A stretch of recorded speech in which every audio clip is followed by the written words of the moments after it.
These scenes were adapted for stage by Rush Rem from historical documents held at the Western Cape Archives. They combine historical court trials with reenactments. They provide insights into the experiences of enslaved persons and the dynamics of a slaveholding society at points when the system broke down.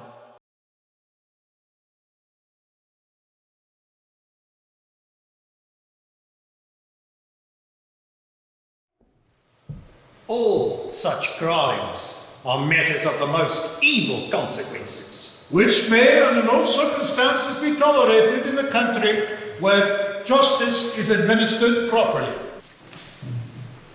Honourable Lords, the unruliness, desertion and plotting of slaves grow day by day.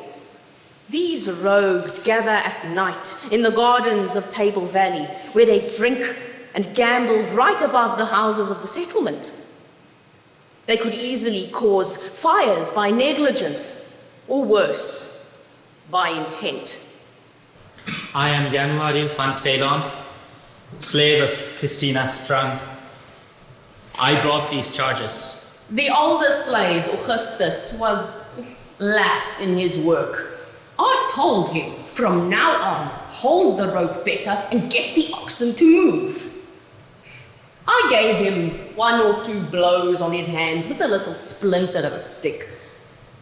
My mistress beat him hard, everywhere except his head. His hands swelled up a lot. I ordered the slave January to give Augustus a beating with a leather strap that we used for the animals. She beat Augustus with a kiri all over his body. He fell, blood all over his face. He didn't move.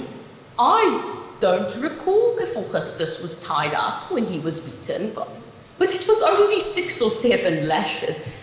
I did not examine the body, nor did I tell the neighbors or report the death. It was just a slave. Aren't you ashamed? You worked your life here. And you have a woman and a child.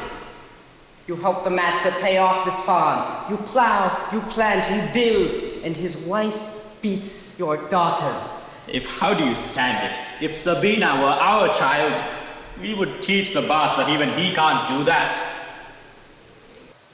I confess, I set fire to the cellar from sadness, because I had to endure so much punishment, whipped for hours by my master and then mocked by the coy servant who had told him about the wine and honey I had stolen. he then will be tied to a stake and strangled and burnt and scorched until death follows. His corpse will then be bound to a wheel with the cut-off hand fixed about his head, where he will remain until consumed by the air and the birds of hell. Bound by duty, we inform your honors that yesterday, in the late afternoon, The slave named Andries van Benga wounded a servant girl with whom he had a relationship, Romana van der Plas. Afterward, Andries used the same knife to wound himself, while his master was away and his mistress was in the garden. He came from the kitchen and grabbed Romana by the hair while she was sewing. Full of jealousy, he stabbed at her throat with a knife. Oh, why are you doing this to me? The slave woman grabbed the knife with her right hand, receiving a wound. But she held it firmly and then threw it on the floor. Shut up! You will not talk back to me! Shut your mouth! No! You will not deny me the right to speak! So, I hit him again, twice and hard.